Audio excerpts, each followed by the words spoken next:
Salam G-Sport. Gua Andri. Gua Bayu. Pergelaran kompetisi sepak bola tanah air sudah berhenti nih Bang. Karena Piala Menpora sudah selesai. Oh ya, jadi setelah Piala Menpora itu Liga 1 dan Timnas ya? Timnas. Untuk sepak bola tanah air ya? Iya. Saat ini Timnas sedang melakukan TC untuk menghadapi Thailand di ajang Piala Dunia. Piala Dunia. Piala Dunia. Padahal kita udah nggak pasti lolos. Nggak pasti lolos. Tapi ya tetap untuk menampilkan yang terbaik, pemain terbaik dan mengharumkan nama bangsa di kancah internasional ya. Iya. Dari pemanggilan 34 pemain, kan Sintayong sudah datang ke Indonesia dan memanggil 34 pemain ya. Nah Bang, ada sorotan nih Bang dari pemain-pemain yang dipilih Sintayong karena tuh ada dua pemain seniornya nggak dipanggil sama Sintayong. Nah uniknya nih Bang, kedua pemain ini memberikan respon yang berbeda. Oh iya, salah satu kan dua pemain itu adalah Andri Tani Ardiasa dan Sadir Ramdhani. Dari Andri Tani Ardiasa sendiri bukan bermaksud menyerang ya, tapi seakan-akan ingin memberikan sebuah statement kepada Sintayong bahwa dia salah tidak memanggilnya. Jadi kayak ya mungkin Andri Tani memang dikenal sebagai kiper nomor 1 Persija dan telah membela timnas Indonesia beberapa kali. Pula juga dia menjadi kiper utama timnas, tapi mengapa alasannya dia nggak dipanggil ke timnas Indonesia saat ini ya? Itu menjadi sebuah sorotan kan, dan juga menjadi sebuah pro dan kontra ya untuk para fans timnas Indonesia. Ada yang bilang bahwa timnas Indonesia udah nggak pasti lolos untuk Piala Dunia, sehingga diberikan kesempatan kepada para pemain muda untuk menunjukkan kemampuan mereka. Tapi ada juga yang bilang kiper itu nggak bisa digantikan katanya. Pengalaman adalah nomor satu. Jadi ya pro kontra itu ya wajar ya sebagai fans sepak bola Indonesia untuk saat ini. Tapi bagaimana kita menempatkan dirinya, menempatkan aja, mau yang pro kontra boleh tapi jangan terlalu berlebihan lah ibaratnya kayak gitu. Uniknya Sadir Ramdhani, katanya tuh pemain itu lebih dewasa Bang menyikapi tidak dipanggilnya bersama timnas. Oh iya, dia lebih ke arah santai ya, kalau nggak dipanggil ya udahlah ya gitu mungkin kan. Katanya masih ada pemain-pemain lain yang lebih pantas. Jadi dia lebih mengarah kepada kesempatan. Lagi-lagi kesempatan karena timnas Indonesia sendiri sudah dipastikan tidak akan lolos untuk Piala Dunia, tapi Sintayong Sadir Ramdhani percaya kepada Sintayong bahwa ada bakat-bakat muda yang harus diperlihatkan di ajang internasional seperti itu. Tapi emang Sintayong itu menghadirkan wajah baru ya? Maksudnya dari 34 itu beberapa pemain seniornya tuh nggak dipanggil loh. Karena tuh Sintayong tuh memanggil 25 pemain muda Bang dari usia 18 sampai 23. Dari 34 pemain 25-nya pemain muda? Pemain muda. Wih, maksudnya gimana mungkin tuh? Sintayong tuh ingin mencoba mencari chemistry antara pemain muda dan pemain senior Bang. Mungkin ajang Piala Dunia ini sebagai kayak eksperimennya dia mencari perpaduan yang terbaik untuk timnas Bang. Oh jadi bukan hanya sekadar mengikuti kompetisi pra Piala Dunia, tetapi juga sebagai ancang-ancang untuk siapakah yang cocok nantinya dalam jangka panjang. Gitu ya. Tapi menariknya juga dari 34 pemain itu katanya 8 nggak dipanggil ya? 8 nggak datang ya? 8 nggak datang. 8 nggak datang. Ya beberapa di antaranya itu memang dari pemain-pemain luar negeri ya. Salah satunya adalah Egy Maulana Fikri, Witan Sulaiman, kemudian Asnawi Mangkualam, Elkan Beget, Yakob Sayuri, Yanto Basna, dan Firza Andika. Kabarnya kalau Yanto Basna tuh hingga batas waktu ditentukan dia pun urung datang juga Bang. Oh iya? Kalau Firza Andika sih setahu gue karena dia harus mengikuti tes TNI Angkatan Udara, kayak gitu sih. Tapi dengan ketidakdatangan 8 pemain ini Sintayong bergerak cepat. Karena tuh Sintayong memanggil 5 pemain tambahan. Itu ada M. Adi Satrio dari PS Sleman, Spaso dari Bali United, Rizky Ridho dari Persebaya, Adi Setiawan dari Persebaya, dan Didik Wahyu dari Tira Persikabo. Oh gitu. Terus kalau kita bicara timnas nih ya, kalau 34 pemain itu sudah datang, gue penasaran seperti apa sih kira-kira formasi yang akan digunakan Sintayong untuk pra Piala Dunia nanti. Ada 11 gambaran starting 11 Bang yang menurut lo? Ada sih, gue ada 3 formasi sih yang menurut gue bakal dipakai. Yang pertama itu pasti formasi 4-4-2. Itu formasi 4-4-2 timnas Indonesia itu sudah sering kali dipakai oleh Sintayong di timnas U19 dan U22. Mungkin bakal diterapin lagi di senior. Besar kemungkinan seperti itu, dan bukan hal yang baru sebenarnya formasi 4-4-2 untuk Sintayong, kan dia pernah menerapkannya untuk timnas Korea Selatan di Piala Dunia 2018 kayak gitu. Ada gambaran Bang untuk posisi penyerang, gelandang, dan ada sih, ada. Untuk kipernya karena lagi-lagi Andri Tani nggak dimasukin, jadi gua menaruh nama Muhammad Riyandi. Kenapa nggak Nadio? Nadio cocok, tapi entah kenapa gue lebih suka Muhammad Riyandi aja. Karena mungkin apa ya, lebih bukannya tidak sama, ini kan semua timnas ya, tapi bukan menyerang Nadio, tapi melainkan Muhammad Riyandi lebih menunjukkan sisi kedewasaannya di lini belakang, itu aja sih. Itu terbukti bersama klubnya. Terus lalu di lini belakangnya ada Asnawi Mangkualam, Elkan Beget, Yanto Basna, dan Pratama Arhan. Iya.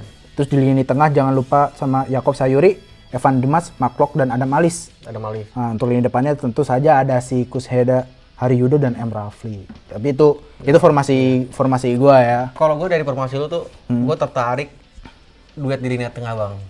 Si ada Mark Kloknya. Karena tuh ada kedatangan gelandang baru kan, naturalisasi Matlock. Dia tuh akan berduet dengan Evan Dimas. Oh iya, benar-benar. Mark Klok itu wah itu dinamo banget sebetulnya Iya. jadi Piala Menpora. Itu tuh kayak menggambarkan trio Persija nggak sih bang di lini tengah timnas. Kalau misalnya di formasi lo Adam Alis mantan pemain Persija, Evan Dimas mantan pemain Persija, dan Mark Klok masih pemain Persija saat ini. Iya, ya emang nggak bisa dipungkiri sih emang Persija agak mendominasi di timnas versi gua tadi ya untuk formasi 4-4-2 itu. Tapi ya nggak ada salahnya juga bila kita melihat timnas Spanyol di tahun 2010 kan didominasi sama pemain Barcelona dan Real Madrid. Bahkan Barcelona lebih banyak dibanding Real Madrid dan mereka juara. Ibaratnya kayak gitu. Soalnya tiga gelandang ini sih gue sih menanggapnya tuh gaya bermainnya tuh unik bang. Sama-sama dinamis. Sama-sama dinamis dan sama-sama tidak malas gerak. Gak mas gerak dan punya umpan-umpan yang mematikan. Iya. To be honest, maksudnya tidak menyerang para pemain gelandang-gelandang di Liga-Liga Indonesia, tapi mereka bertiga ini memiliki kualitas umpan yang di atas rata-rata. Di timnya pun menjadi unggulan. Betul sekali. Ketika Evan bersama Bayangkara Solo FC dan Adam juga bersama Bayangkara diandalkan bang untuk umpan-umpannya. Iya. Apalagi Mark Klok sudah membawa Persija juara Piala Menpora. Iya benar-benar. Terus ada juga formasi kedua yang menurut gue itu salah satunya adalah 4-2-3-1. Tapi 4-2-3-1 itu pure murni gua karena gua melihat di sini Sadam Emuridin Ghaffar itu bintangnya PSS Sleman, bintang muda waktu Piala Menpora. Itu kayaknya cocok untuk menjadi ujung tombak timnas. Itulah kenapa gua menginginkan 4-2-3-1 dengan Sadam Ghaffar sebagai lini depannya. Pemain itu pemain masa depan timnas Indonesia nanti. Bang. Ya kalau terus diasah dan dia mengerti maksud dari Sintayong karena Sintayong sendiri ya udah nggak perlu diragukan lagi lah kualitasnya sebagai seorang pelatih. Karena dia terbilang masih muda, tapi punya kecepatan, kontrol bola dan finishing yang bagus bang. Terus kalau formasi selanjutnya adalah 4-4-1-1. Gue masih ngawang-ngawang untuk formasi 4-4-1-1 karena gue melihat di beberapa rekor pertandingan Sintayong sebelumnya dia pernah menggunakan formasi 4-1-1. Tapi gue masih belum bisa menebak pemain mana yang akan ditempatkan sebagai ujung tombak dan second striker. Kan satunya di belakang itu second striker ya. Cuma gue bisa mengharapkan kalaupun menggunakan itu, second strikernya adalah gue menitik beratkan kepada Osvaldo Hai. Iya. Ya itu sih, itu baru opini, just opini. Cuma kita kan nggak tahu, tapi kayaknya besar kemungkinan untuk pra Piala Dunia menggunakan formasi 4-4-2. Ini bang, untuk skuad yang telah dipanggil Sintayong juga tidak hanya berjalan mulus saja bang, karena ada sorotan juga bang. Sorotannya gimana tuh? Kabarnya tuh berita yang beredar, Mark Klok sudah disetting untuk menjadi proyeksi timnas bang, proyeksi Sintayong untuk gabung timnas. Jadi Mark Klok yang pas tahun 2020 COVID kemarin, dinaturalisasi hanya untuk timnas. Iya. Tapi nyatanya Mark Klok sendiri sudah mengajukan sebagai warga negara Indonesia sejak masih menjadi pemain PSM Makassar. Oh, jadi sudah sebelum Sintayong datang ke Indonesia, Mark Klok sudah mengajukan. Zamannya Simon McManamy ya? Iya. Tetapi memang baru tahun 2020 kemarin Mark Klok mengucapkan janji setianya kepada. Jadi ya segala polemik pasti ada, pro kontra dan pasti ada. Isu benar atau tidaknya kita nggak ada yang tahu, tapi tetap berikan dukungan lah ya untuk timnas Indonesia ketika mereka semua bermain di atas lapangan. Seperti itu. Nih bang, kekuatan timnas Indonesia sendiri kan akan menghadapi Thailand ya pada tanggal 3 Juli nanti.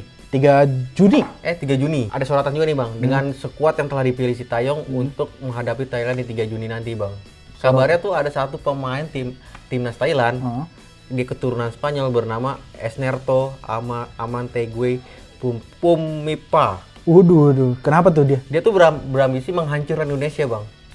Jadi sebagai pembuktian kualitasnya dia sih. Jadi ya dia bisa berbicara seperti itu karena berarti kita dianggap besar dong ya. Iya benar. Berarti kita dianggap ancaman walaupun sudah dipastikan tidak akan lolos. Karena ambisi dia besar kan. Bicara soal ancaman pun sebenarnya tidak hanya pemain Thailand itu aja yang merasa ketar-ketir ibaratnya. Ada juga pelatih Vietnam. Yang juga selanjutnya. Yang juga merupakan teman dari Sintayong, Park Hang-seo. Dia menyoroti, bukan Park Hang-seo secara langsung sih, tetapi media Vietnam beberapa menyoroti menyoroti manuver cepat yang dilakukan Sintayong saat memanggil 34 pemain untuk TC Timnas Indonesia. Karena TC Timnas Indonesia sendiri kan dimulainya tanggal 1 Mei ya. 1 Mei. Nah, sedangkan Vietnam itu mulainya baru tanggal 8. Tanggal 8. Nah, jadi ya kayak merasa ketar-ketir loh, kok si Sintayong cepet banget ya. TC Timnas padahal mereka sudah dipastikan tidak akan lolos. Maksudnya itu apa gitu kan bagi media Vietnam sana. Tapi ya lagi-lagi kita tetap menjadi sorotan untuk negara ASEAN ya kan. Karena kita biarpun sudah tidak lolos tetap memanggil putra terbaik bangsa Bang untuk membawa timnas Indonesia berlaga nanti. Putra terbaik bangsa dan juga kesempatan untuk para pemain muda menunjukkan kekuatannya di atas lapangan seperti itu. Apapun hasilnya, kita tetap percaya timnas mampu memberikan yang terbaik Bang. Ya kalau gua pribadi melihat adalah kompetisi pra Piala Dunia ini hanya untuk memunculkan bibit-bibit baru. Ya. Nah, Sintayong mencari bibit yang terbagus dari para pemain muda karena kita sudah dipastikan tidak akan lolos. Tapi ini untuk jangka panjangnya, semoga timnas Indonesia benar-benar bangkit dan timnas Indonesia benar-benar mematikan lagi. Jadi ajang momentum kebangkitan sepak bola nasional setelah pandemi COVID-19 Bang. Iya, itu aja sih. Piala Menpora sudah berhasil, kita tunggu timnas. Ya, semoga memberikan harapan. Dan satu lagi, gua berharap pra Piala Dunia ini tidak memunculkan pemain-pemain yang cedera ya. Iya. Kasian banget soalnya buat klubnya. Ya karena tuh selang beberapa hari Liga 1 bakal kembali bergulir. Ya pokoknya jangan terlalu ngotot boleh, jangan terlalu jaga emosional. Jangan terlalu emosional ya. Susah banget gue ngeluarinnya. Takut jaga emosional, terlalu main pintar lah. Iya, main pintar lah. Main ngotot boleh tapi perlu pakai otak juga. Ibaratnya kayak gitu. Karena banyak pemain bintang dari tim-tim Liga 1 yang pemainnya jadi ya bersama timnas. Ingat juga sih sama klub asalnya gitu untuk memeriahkan Liga 1 kan. Ya. Karena ini yang ditunggu-tunggu tuh ajang Liga 1. Ya. Kalau gitu, gua Bayu, gua Andri. salam G-Sport.